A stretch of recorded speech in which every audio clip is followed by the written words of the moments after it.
What's up, everyone, and welcome back to the channel. First, we have Aspinall talking about some health issues he's been having. So this is a bit of an exclusive to the channel because us as professional athletes, or fighters for sure, we don't like to speak about stuff that's holding us back, injuries, illnesses, all that kind of stuff.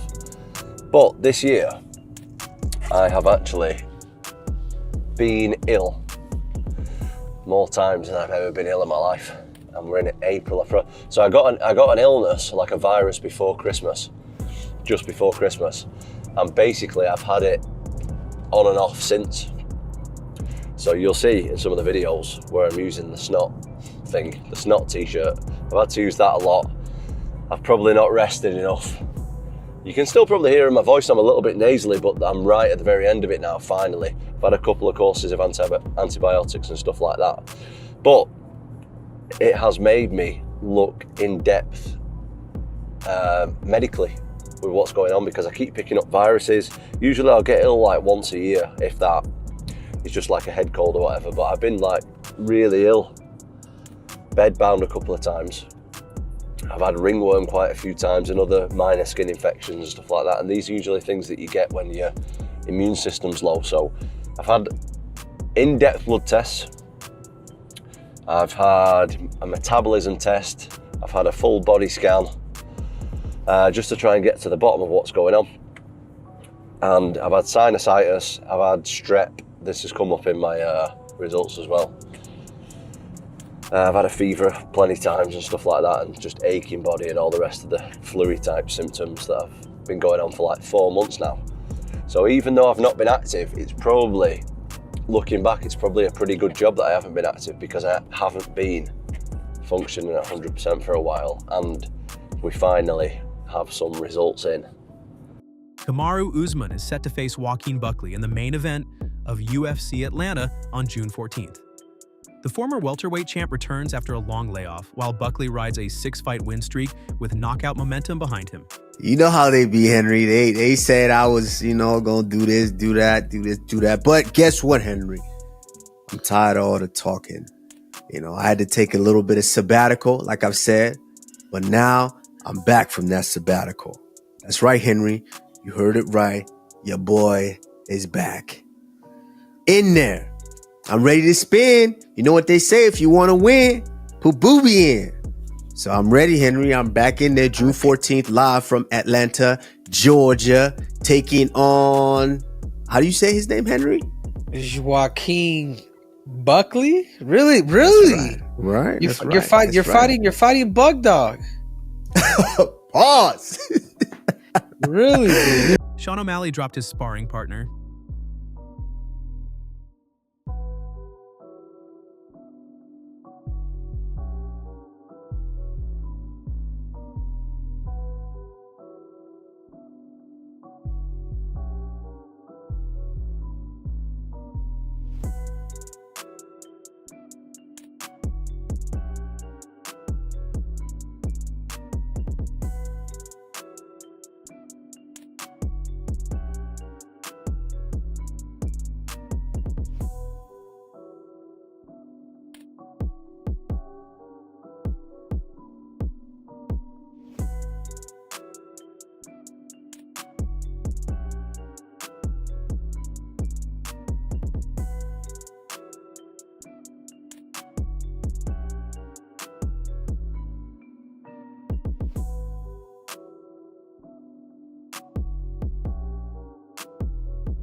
Next, Garry lays out his plan to get the belt.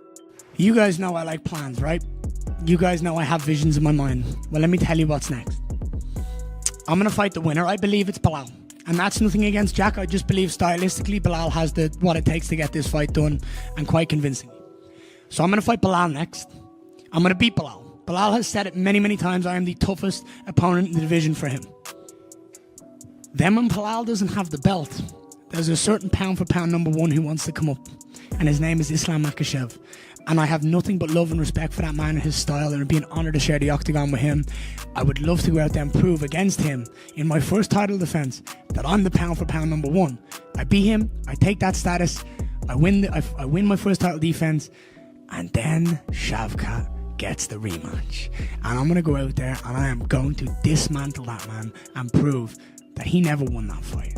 And that's my next fight, 3-fight plan. That's how I see it going, and I don't want that any other way. The UFC just dropped a massive announcement.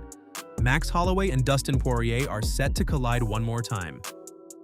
They'll headline UFC 318 on July 19th at the Smoothie King Center in New Orleans. And this time, it's bigger than just another fight.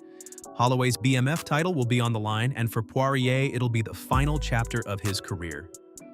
Poirier made it official during an appearance on the Pat McAfee show, saying he's retiring after this fight, calling it the perfect ending in his home state of Louisiana. The matchup wasn't originally on Poirier's radar. He admitted he pushed for a trilogy with Justin Gaethje, but the UFC had different plans. Despite that, Poirier said he's honored to share the octagon with Holloway one more time, calling him one of the toughest and most respected fighters he's ever faced. Holloway, who's fresh off a knockout win over Gaethje for the BMF belt, responded quickly too, saying he's honored to be part of Poirier's last dance. The two first met back in 2012 when Holloway made his UFC debut, and now, 12 years later, they'll close out Poirier's career with one final showdown. Both fighters are known for absolute wars inside the cage, and with no title defenses or rankings pressure involved, fans are expecting fireworks from the opening bell. One legend stepping out, another defending his throne, and no one's planning to leave it in the hands of the judges. Rafael Fiziev is set to face Ignacio Bahamondes in the co-main event of UFC Baku on June 21st, 2025, at the Baku Crystal Hall in Azerbaijan. This fight marks a significant moment for Fiziev, as it's a homecoming bout in his native country. Fiziev, currently ranked number 1, 11 in the lightweight division, holds a professional record of 12 wins and 4 losses.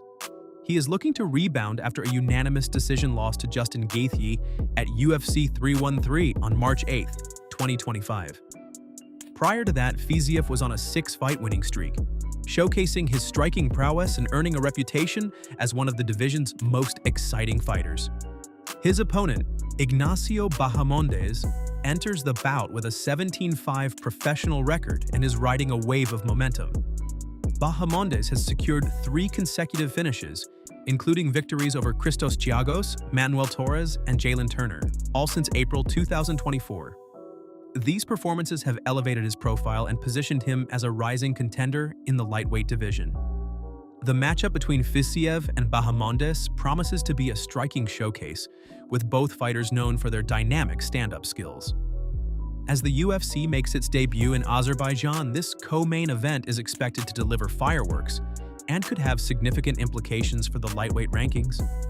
Fans can look forward to this exciting clash on June 21st, 2025, as part of a card that also features a light heavyweight bout between Jamahal Hill and Khalil Rountree Jr.